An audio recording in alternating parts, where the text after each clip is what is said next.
첫 번째 주제 국민의힘 왜 그래 윤심을 찾아서라고 정해봤는데요.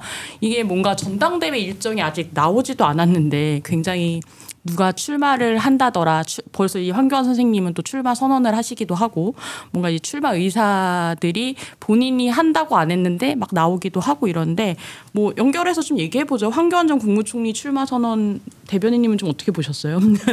저는 뭐 큰 영향은 없을 것 같고요. 지금 1, 2위 하고 계신 유승민 전 의원이랑 나경원 위원장이 가장 유력한 후보라고 보고 있고 피 튀기는 전쟁이 될 거다라는 생각이 드는데 일단은 친윤계 의원님들이 거의 대부분 출마를 하실 것으로 보이는데요. 뭐 워낙 많아서 제가 한 명 한 명 다 이제 호명할 수는 없지만 근데 또 단일화를 할까라고 생각해보면 사실 그 가능성도 그렇게 크지 않다라고 보시는 분들이 많더라고요. 왜냐하면 후보가 난립하는 선거가 될 수도 있겠네요. 그래서 제가 봤을 때는 굉장히 정신없는 선거가 될 것 같다라는 생각이고요. 그리고 다만 이제 유승민 전 대표가 어떻게 이 지금 난관을 뚫고 나갈 거냐인데 이제 난관이 두 개죠. 하나는 룰 조정을 할 텐데 당에서 정진석 비대위 체제 하에서 저는 분명히 할 거라고 보고요. 지금 뭐 역선택 얘기하시면서 그러니까 이게 역선택이라는 말이 결국에 국민의힘의 그 당원이 아니라 민주당 지지자들이 이제 국민의힘 망하라고 들어와서 이 당대표 뽑는 선거에 개입을 할 거다라는 의미로 지금 역선택을 방지하기 위해서 이 여론조사 비율을 없애고 뭐 이제 당원 투표의 비율을 높이자라는 얘기를 하고 있는 현재는 상황이죠. 네, 현재는 70%가 당원 투표고 네, 뭐 70 당원 30여조인데요. 80, 20으로 바꾸자라는 이야기도 있었고 지금 조경태 의원은 이제 본인의 존재감 과시를 위해서이신 것 같은데 100% 당원으로 가자 뭐 이런 말씀도 하셨는데 사실상 자신 뭐 있으신가 불가능한 상황으로 보입니다. 뭐 비대위원장이 직접 언급한 적도 없는데 아마 많은 분들의 이익관계가 엮여 있다 보니까 군불대기들이 좀 있는 것 같고요. 그리고 원내 후보군 같은 경우에는 김기현 의원, 안철수 의원, 조경태 의원, 윤상현 의원, 주호영 의원 정도가 지금 거론이 되고 있는데 이 중에서 안철수 의원 같은 경우에는 이제 유승민 전 의원과 나경원 위원장과 함께 삼각구도로 가면 사실 본인은 지지율이 그분들보다 뒤처진 상황이기 때문에 가장 유리하다 보니까 계속 같이 출마했으면 좋겠다라는 메시지를 던지고 있고 김기현 의원 같은 경우에는 이제 유승민 전 의원과 안철수 의원을 겨냥을 해서 당대표 출마하려면 대선 불출마 선언을 하라. 대선을 위한 위치가 되어서는 안 된다라는 것으로 이제 차별화를 좀 하시는 것 같고 저는 특히 김기현 의원의 메시지가 좀 재밌었던 것이 또 여성 군사 기본 교육에 대한 카드도 들고 나오셨어요. 실제로 입법을 하실 예정이라고 발의를 하실 예정이라고 하는데요.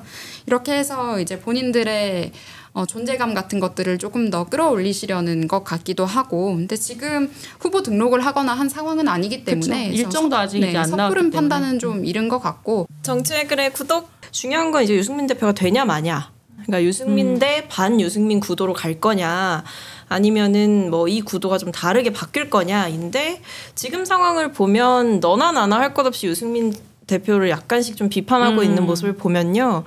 원래 이제 승자에게 견제가 들어오는 법이고 뭐 이준석 전 대표의 선거도 기억하시겠지만 그때도 정말 많은 다선 의원들이 출마를 하셨고 그때도 내부에서도 뭐 많은 비판이 있었습니다. 근데 이제 TK의 지지를 얻었고 그리고 여론조사의 지지를 얻어서 또 당선이 됐는데 저는 비슷한 양상으로 갈 거라고 봅니다.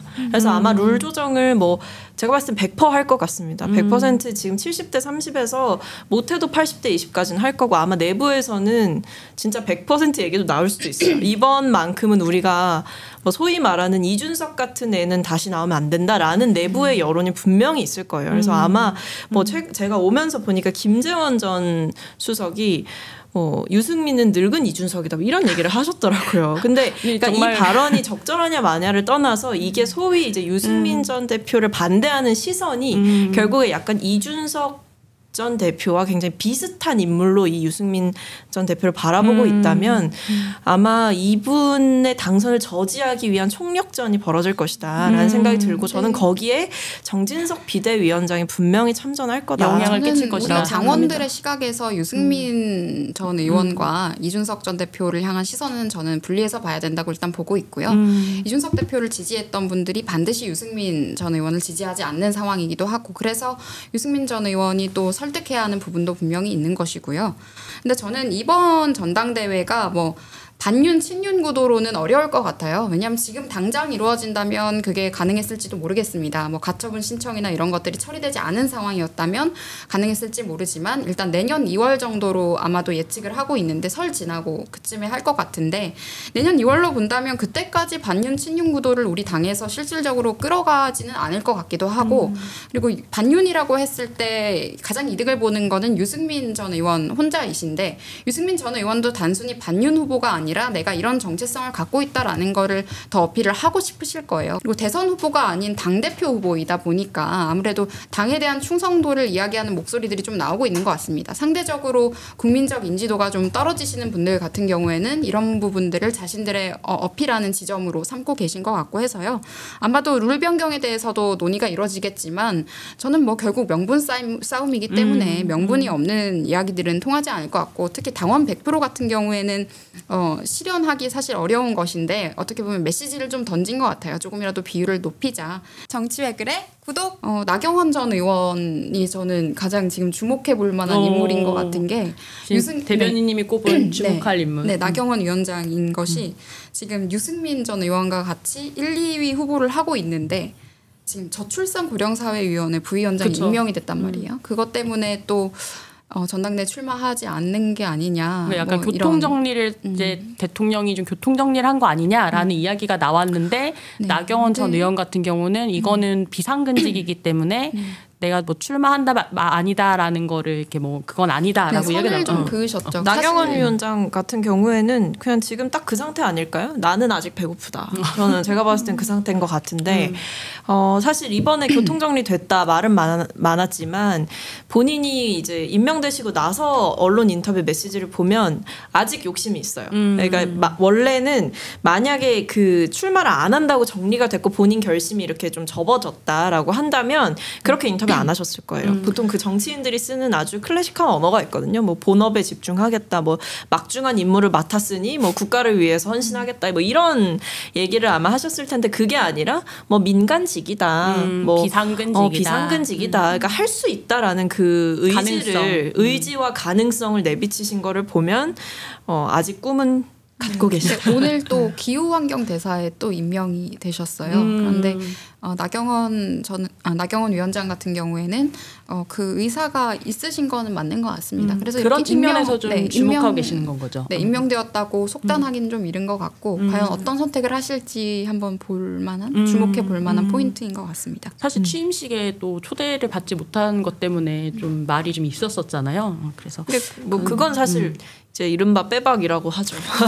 그러니까 초대를 안 해줬다는 게 사실 초대를 할 만한 인물이거든요. 그렇죠. 그러니까 이게 이력이라는 게 전 원내대표시지 않습니까? 근데 그리고 명실상부 좀 보수 정치인 중에는 굉장히 커리어가 탄탄하신 분인데 그분이 사실 극우 유튜버들도 온 취임식에 못 오셨다는 거는 그 관계를 좀 보여주는 일화였지 않나 싶습니다. 그러니까 이게 어떤 대통령의 어떤 시그널이 무엇이었는지 또 나경원 전 의원의 선택이 어떤 것일지도 약간 이 앞으로의 전당대회를 보는 하나의 좀 포인트가 될 것 같은데 특히 또 우리 백 대변인님이 좀 관심 있게 보고 계시는 후보이기도 하고 어떻게 좀 관심 있는 후보 있으세요? 저는 권영세 장관을 보고 있습니다. 그렇죠. 지금 차출설이 네, 차출설이 있는데 솔솔.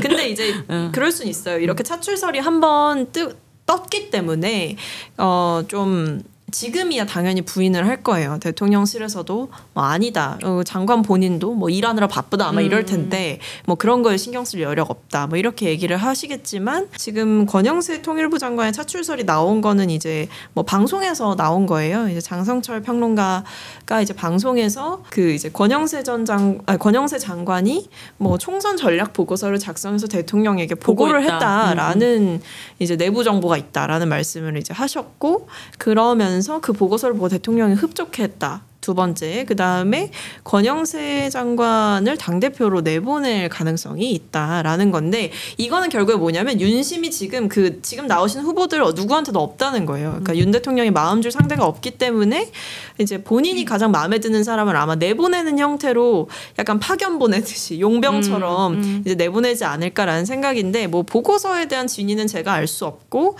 뭐 본인 출마 의사 역시도 알 수가 없지만 오히려 좀 반전의 카드가 될 수 있다고 보는 건 뭐 지금 수많은 친윤 의원님들 출사표 던지시는 것보다 권영세 의원이 뭔가 본격적으로 나서서 움직이기 시작했을 때 그림은 또 좀 다를 수 있겠다. 그러니까 굉장히 이게 이분이 좀 점잖은 스타일이라고 하더라고요. 권영세 장관만 있었던 건 아니고 장관 중에 누군가를 하겠다라는 이야기들은 조금 전부터 돌았고요. 원희룡 장관도 그 대상이 맞아요. 있었었고 근데 권영세 장관에 대해서 본인이 뭐 출마 의사도 밝히지 않은 상황에서 자꾸 이렇게 이야기하고 언급하는 것이 우리 국정 운영에 도움이 될지는 잘 모르겠습니다. 일단 국무위원이다 보니까 또 현재 장관직을 수행하고 있기 때문에 또 통일부 장관이라서 지금 시국에서 좀 책임이 막중한 자리이다 보니까 저는 웬만해서는 이렇게 언급을 하는 것은 좋지 않다라고 생각을 하는데 아까 말씀하신 것처럼 전당대회는 내년 초이기 때문에 그때 가서 이제 뭐 희망하신다면 지금 원내에 또 계시기 때문에 출마는 충분히 가능하리라고 보고요.